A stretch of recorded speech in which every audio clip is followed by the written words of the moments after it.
তোমার কলেজ শেষ, আমি আমার কথা রেখেছি। আর আমার বাবা মা চান না যে তুমি বাইরে গিয়ে পড়াশোনা করো, মন দিয়ে সংসারটা করো। এবার আমি না করতে পারিনি, সেই শক্তি ছিল না। কিন্তু এই বাড়িটার মধ্যে যেন নিজের দম বন্ধ হয়ে আসছিল। আমি এইভাবে আর বসে থাকতে চাই, ভার্সিটিতে যেতে চাই। দুদিন পর পর তোমার এই একই কথা শুনতে আমার ভালো লাগে না রে। বিয়ের আগে তো ঠিকই বলেছি পড়াশোনা চালিয়ে যেতে পারবো, তাহলে এখন কি সমস্যা? কিন্তু এখন আর চাই না। সিদ্ধান্ত নিলাম, যা করার নিজেকেই করতে হবে। আমার এক ফ্রেন্ডকে দিয়ে ঢাকা ভার্সিটি ভর্তি ফর্ম। তুমি ভর্তি ফর্ম নিয়েছো? তোমাকে আমি একটা কথা স্পষ্ট বলে দিচ্ছি, ঢাকায় যেতে হলে কিন্তু আমার সাথে সব সম্পর্ক শেষ করে যেতে হবে। তোমার সবসময় তো একই ভয় দেখাও, তুমি যদি সেটা চাও তাহলে সেটাই হবে।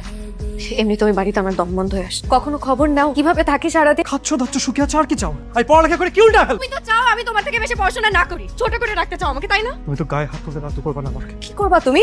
এমনিতেও তোমার মতন ছোট লোকের থেকে এর থেকে বেশি কিছু আশা করা যায় না।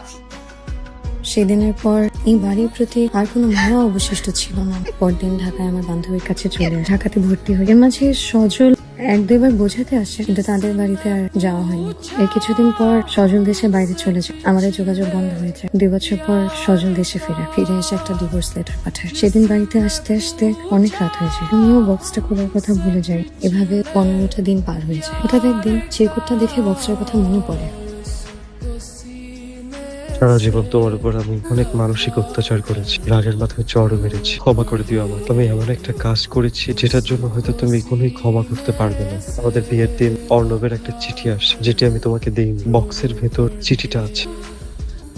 রিমঝিম মনের মধ্যে লুকানো ছোট্ট একটু আশায় তোমাকে চিঠিটা লেখা। আজ সন্ধ্যায় জেলা সাহেব এসে আমাকে জানায়, আর যে বন্ধুটি সরাসরি খুনের সাথে জড়িত ছিল সে পুলিশের হাতে ধরা পড়েছে। 25 তারিখ উচ্চ আদালত চূড়ান্ত রায় দেবে। আমাকে একটা কাগজ কলম দেয়। আমার ফাঁসির রায় বহাল থাকবে না, মুক্তি পাবো কিনা আমি জানি, কিন্তু আজ কিছু কথা বলতে ইচ্ছে হচ্ছে তোমার। যেদিন তুমি আমাকে জড়িয়ে ধরে বলেছিলে তুমি আমাকে ভালোবাসো, সেদিন খুব করে বলতে ইচ্ছে হচ্ছিল আমিও তোমাকে ভালোবাসি। ফাঁসির দড়ির সামনে দাঁড়িয়ে তোমাকে বলার সাহস হয়নি, তবে আজ বলতে চাই, যেদিন প্রথম দেখেছি তারপর থেকে যতবার দেখেছি ততবার মুগ্ধ হয়েছে আমি। মনে হতো যদি আমার জীবনের সব এক মুহূর্তে বদলে যেত তাহলে তোমাকে জানিয়ে দিতাম ভীষণ করে চাই তোমাকে। যেমন করে অন্ধ মানুষ পৃথিবী দেখতে চায়, জীবনের এই মুহূর্তে এসে তোমাকে পাবার যে ক্ষীণ আশা, তার মধ্যে অপেক্ষা মাত্র 10 দিন। পারবে কি থামিয়ে দিতে পুরো পৃথিবীটা 10 দিনের জন্য?